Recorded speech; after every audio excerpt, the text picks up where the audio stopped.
Okay, I've got a question. What do a vintage red pickup truck, a set of cassette tapes, and a red balloon have in common? Well, somehow, believe it or not, they are all key plot points in 2024's Great American Family Movie, A Christmas Less Traveled.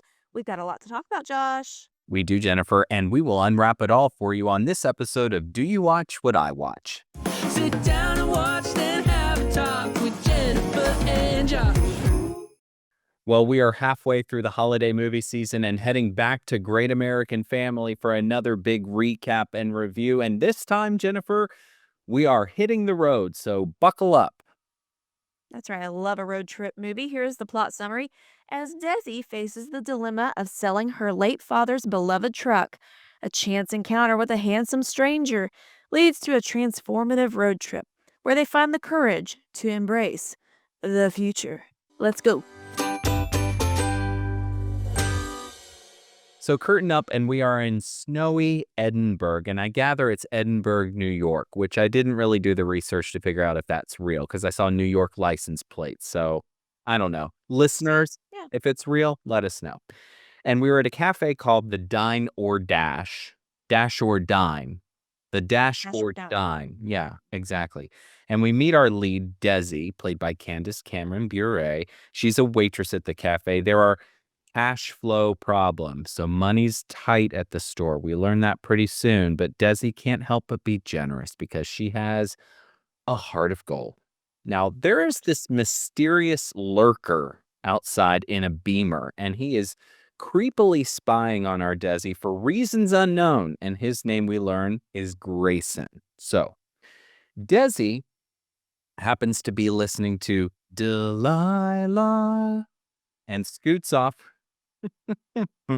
her long-standing customers at the end of her shift. The place is closing. These two guys sitting at the bar have been there for, I'm gathering, 12 hours, something I like mean, the that. sun set while they were here. Yeah, they were perched at this bar top. Yeah, now Grayson was supposed to do something, maybe a business something or other, but he misses his opportunity because Desi flips the sign from open to close. So there's something up with Grayson, but we don't know what it is just yet.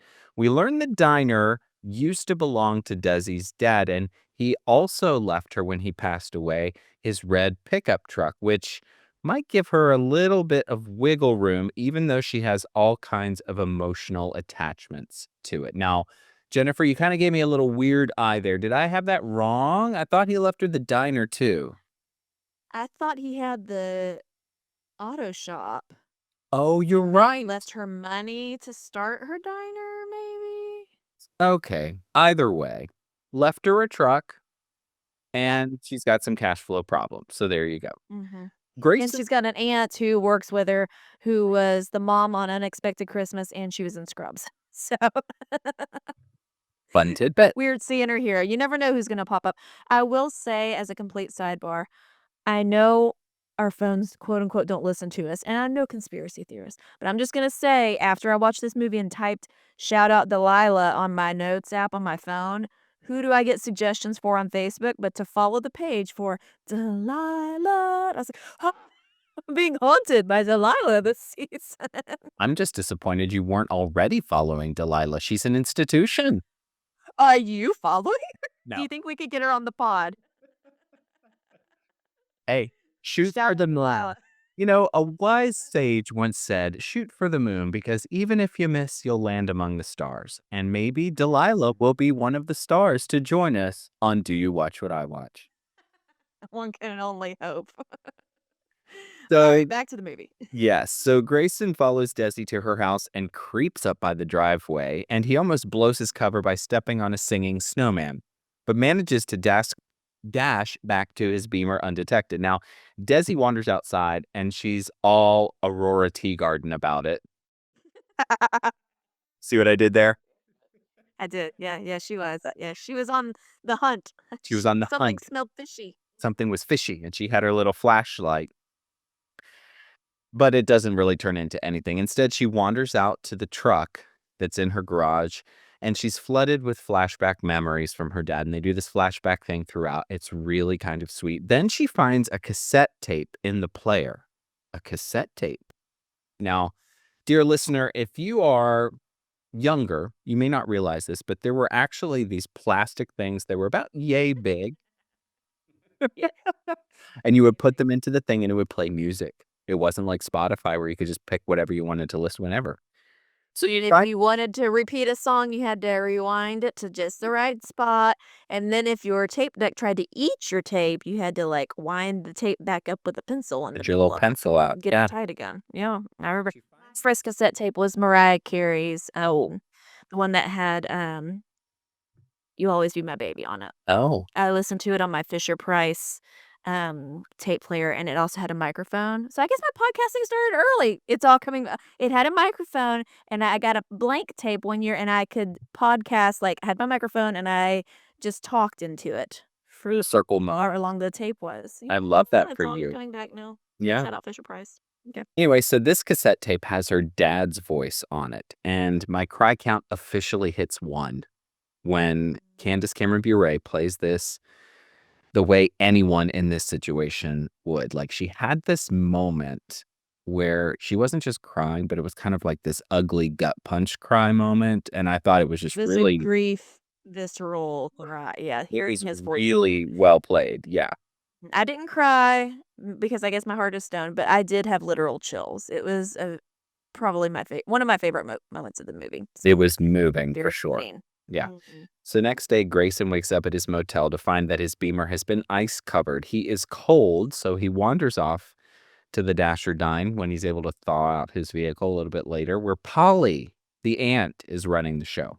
Now, Desi is off on her road trip because the cassette tape was basically like, hey, Desi girl, which I also thought was sweet. Mhm. I want you to go on this road trip. There's a map in the glove box. Go here, here, here, here. You're going to learn more about all of the things I wanted you to know that I never got to tell you before I passed away. And I'm like, okay, here we go. So what are you thinking about the prospect of that kind of a road trip, Jennifer? Yeah, I love it. This was in the synopsis and kind of what intrigued us about this movie to begin with, because it's not just your normal road trip movie where they're trying to get home for the holidays. She's on this journey. I thought it was more relatable or real because she was going to places that she had been. Her family used to go to the end destination, I guess, every year.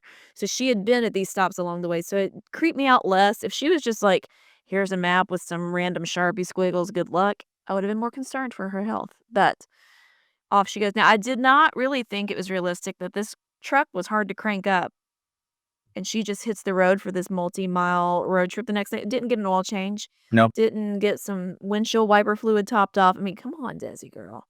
Yeah. It seems unsafe. I hope she had AAA. Anyways, I liked this premise a lot. What about you? Yeah. I was here for it. I think that the way that they sort of set it all up was great, and I loved that initial moment, like I said, when she found the cassette tape, and that really hooked me because once I had that emotional hook, I was interested to see how this was all gonna play out. So, she runs into Grayson on the street, and it turns out that Grayson had just spilled his coffee on Desi's friend Joe and ruined his lottery ticket, which apparently was a big thing. So, he convinces Desi to give him a lift for the low, low price of $3,000. And the two Now listen, I know money's tight, but I don't think there's any way in HE double hockey sticks that I'd let a rando tag along with me in my dad's truck on my reconnection with my dead dad road trip. I'm sorry. Yeah. That's It was a just it's not wise, okay? It's not wise. We at least should have put some air tags on Desi's truck so the aunt could have tracked her or something. something, and we still have no idea what Grayson's up to at this point. It's a mystery. Seems like a stalker. It seems like Like very stalkerish at this very. point. And yeah. Or maybe he's a bookie. I don't know. Something's afoot. Something is afoot. Well, they make the smallest of small talk. She hits a bump and his suitcase falls from the back of the truck. And then they listen to a little bit more Delilah. So I don't know how much Delilah made for her guest appearance on this, but she's all over the place. Must be a She- big, great American family chick. Yeah. Maybe, yeah. She pops into a gas station and he snoops in her glove box and listens to a few seconds of her dad's tape. So he's trying to pick up little breadcrumbs of who her dad is, which I thought was a And little. I didn't like that. I don't like Yeah. that. It felt like somebody reading your journal or, it was crossing a line. That's private. Yeah. So they stop at this bed and breakfast without a reservation, but the folks there are super excited she's there. Like they've been waiting for her all this time. And it turns out that her folks were frequent guests of this Airbnb. Now, the proprietors know that they are just a stop on this grand voyage and that her father has a lot of things to show her to help her avoid some of the mistakes that he made. So we learn that this was a very choreographed, orchestrated thing that her dad set up, which is really sweet. They get settled into their room. Again, this is Grayson and Desi. Yes, they're sharing a room, but they are not sleeping in the same bed because, of course, this is Great American Family. And they put on the cutest of Christmas jammies provided by the fine folks at the B&B. She opens up about the tape as they settle in for a long winter sleep, and he opens up about taking over his mom's successful legal practice back home in Miami. So, he's an attorney. He's there on something businessy, but we don't know what it is yet. So still a lot of mystery here. The next morning, It looks that their relationship, I'm sorry, was softening because in the car she was, I think rightly so, like very much no, he was trying to ask her all these prying questions. She was like, that's my private business. That's Yeah. private. That's Sweet. but like No. no, I know you paid me, but that doesn't entitle you to knowing everything about my life. So that night when she started to soften, it was, I think, appropriate. Yeah. Yeah. The next morning, Grayson helps cut down a Christmas tree at the B&B. Desi helps in the kitchen, and they both decorate the tree a little bit later. Now, Grayson spots the guitar, and with the nudge of the grandfatherly guy who runs the B&B, starts strumming "It Came Upon a Midnight Clear." Now, Desi, pretty immediately here, starts swooning because it is pretty sweet. Yeah. She had Before they ooga eyes is what Yeah, it she did. Ooga. Oh, woo-me-da. Now, And before they go ahead. No, go right ahead. Well, are you gonna talk about the scene where they got to know the grandparent figures a little bit more? No, go for it. Reveal. So they were talking to the grandparent figures and talking about money, and I guess the grandpa figure is hard of hearing, and Grayson stuck his foot in his mouth because he's like, "Well," and they were like, "Oh, insurance doesn't cover it or doesn't cover it much," and he's like, "Well, you can just pay out of pocket. It's not that much," and you could tell they were a little embarrassed, but they don't have that kind of cash flow, Mhm. and so that's important to note maybe for later. Yeah, and so we also then can presume that Grayson comes from means, right? Yeah. Yes, Mm, money's no object for no object for him. So before they leave, the B&B hosts pass along a second tape, another message from Dad. So this is the thing. He's sort of sprinkled these little tapes at each of these stops. Now, that tape leads them to a holiday bazaar and a booth there called Precious Paws. And yet again, they know she's coming. The folks from the nonprofit are beyond kind, and they manage to cajole Desi and Grayson into grooming some dogs. Because, Sure. yeah, sure. Which I certainly did not have on my montage bingo card for this season. It turns out the dog charity is having some financial trouble too. So, consistent theme here. Money is tight. The Holiday Bazaar also offers, weirdly enough, a drive-in movie scenario, which apparently Desi sleeps through as Grayson looks at her longingly. Little creepy. It was a little creepy, yeah. If it was on Lifetime, like we say all the time, somebody be getting slashed, okay? It'd be a much different movie. But it's Much on different. Lifetime. He's bothered by something he has to tell her, which would be the entire reason that he's there. And clearly, we are on a oopsie doodle collision course here. Stay tuned. Mhm. They apparently sleep in the car overnight. Grayson, the next morning, runs off to buy some red balloons because she has unpacked part of her story that, they would wind up at this end destination and they released these red balloons as a sign of giving your trouble and giving your things to God, which is a sweet gesture, especially for a family to kind of instill that in your kids from an early age. So he wants to do something around that to be sweet to her. So he runs off trying to find some red balloons. Now, Desi finds one last gift from the bazaar, and she gets her third tape from the rescue shelter guys. But that's after she finds Grayson's phone with some cryptic texts that may point to some ulterior motives here. So Desi is rightfully icy. Bit of a hiccup. Yeah, it's from Rob, who we don't know who Rob is, but Rob's very concerned and very peeved that Grayson is not getting the job done, and he got how's it going with the diner chick, and as he doesn't be called that, or be a Yeah. part of this little Yeah. hoodwinking scheme. Seriously. Now, tape 3 leads them to this really idyllic looking church. Now, she is told to ask for this gal named Cheryl, who is shepherding some cute kids through a Christmas pageant practice. Now, Grayson reveals that he was a theater minor in college, so he takes over the kid performance. Yeah, okay. While Cheryl chats with Desi. Now, she winds up telling Desi that she fell in love with Desi's dad, and he wanted her to know not to close off her heart to the prospect of love. She just conveniently happens to have tape 4 in her purse, which Yeah. How long has Desi's dad been gone? A year, maybe? Like, so long? You're just carrying it around with you in case? That's more commitment than I would have. If somebody gives me something like that, I'll put it in my house somewhere, and if they show up, I'd be like, "Let me run back to the house, I have something for you." But we didn't have it on because Desi's mom had passed many moons ago, I guess, and then it was her and her dad, and now her dad's passed, so yeah.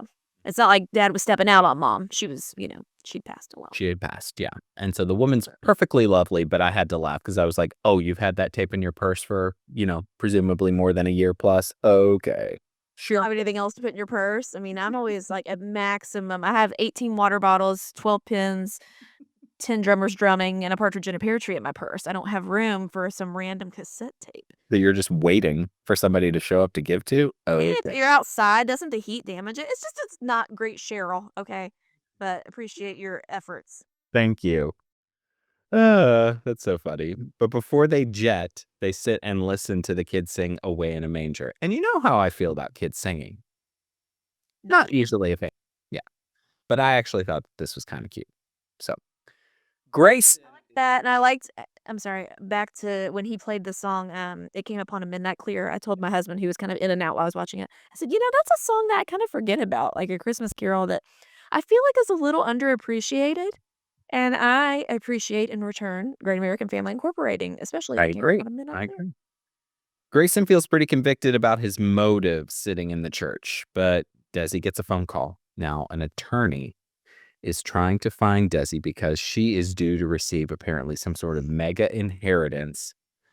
Yeah, some mega inheritance left to her father from some woman named Virginia. Now, their kids are trying to contest it. So Virginia's kids are trying to contest it because her mom called her dad, quote, the prisoner who got free in her will. Now, this is the big oopsie doodle here, folks, and she lets Grayson have it. I mean, it's a doozy. It's a doozy. It's a doozy because, of course, he is Virginia's son, and he is there to check her out and learn what she can about her dad, since her dad was called the prisoner who got free. I Now, mean, I don't like the way he went about this, but honestly, if you're at the reading of a will of your parent and half of the inheritance is going to some random person that you know nothing about, I would have questions. I don't think that's wrong to have questions. What do you think? I agree, but the tactic was a little Yeah. shady. Yeah. But I will You're say, innocent, actually. Oh, go ahead. no, I was just gonna say, I really think Candace Cameron Bure in this scene again did a really good job of playing the nuance of this. I don't know if you caught it, but like she basically let him have it while her window was up. Like she wasn't even rolled. She was in the truck. He was outside the truck, and Mhm. she shot him this look that went back and watched it 2 or 3 times because I was like, that's actually really good acting, the way that she looked Yeah. at him, because it was very like, "Oh, no, we're not doing this right now." Yeah. No, I liked that, and this movie did remind me a little bit once we found out the big reveal. Okay, I didn't see this coming. Did you see that this was his motive coming? No, I didn't. I knew something was fishy, Yeah, obviously, but I did he not was giving me big time BBD vibes, bad developer vibes, and so I was trying to figure out, like, what's the big bad developer connection to her? I did not see this whole her dad was in his mom's will thing. I thought it was, like, mistaken identity. I thought they were after some guy who had maybe had her dad's name, who had done something wrong to him and Rob and whoever, but I did not expect this whole thing. But this movie does remind me of Hallmark's Bramble House Christmas, and it's similar in that this woman gets a lot of the inheritance, and the son, spoiler alert for Bramble House Christmas from 2017, comes and like, tries to get in with her to figure it out, and it turns out she was a caretaker for the parent who had passed, and that's why they got the money. But then there was a kid involved, like, it was a whole schemey thing. So, it reminded me of that. Moral of the story. So now she's on her own. Desi has ditched Grayson and she's off to finish the journey. And so she arrives to this place called Treasure Bluff and she pops in tape 4. And we learn that Desi's mom, what a downer here, died from a drunk driver. And the dad regrets that they had this dumb fight and he didn't really forgive her and make amends in the whole 9 yards, and tells her that he really, really regrets that. And so the advice here is to forgive and forgive quickly. And this scene had my cry count just like soaring. But yeah. Again, I didn't cry, but I was very close. It was very emotional. And then she goes to the back of the truck and something catches her attention. She's about to leave the bluff and she notices there's what is that? And it's the red balloons that Grayson had gotten her and she releases them. And it is very beautiful. Yeah. I Love thought that. so too.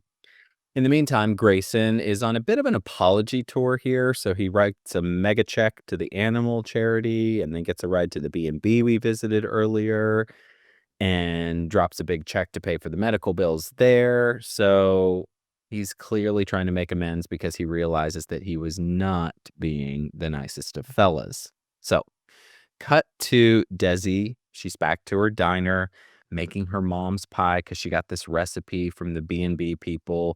The buyer of the pickup truck is on the way to pick it up.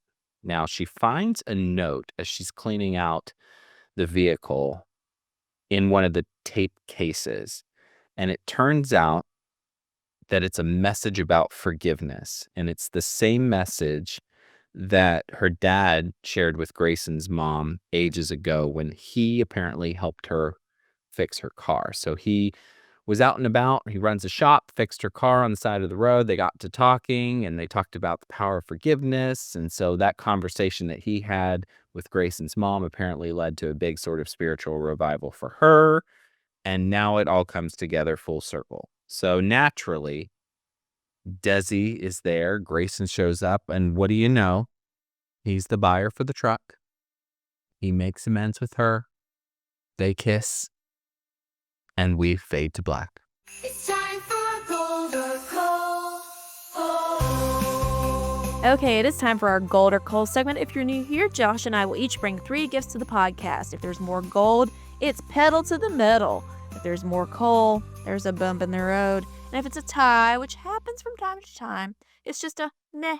Merry Christmas. Josh, I'm coming to you first.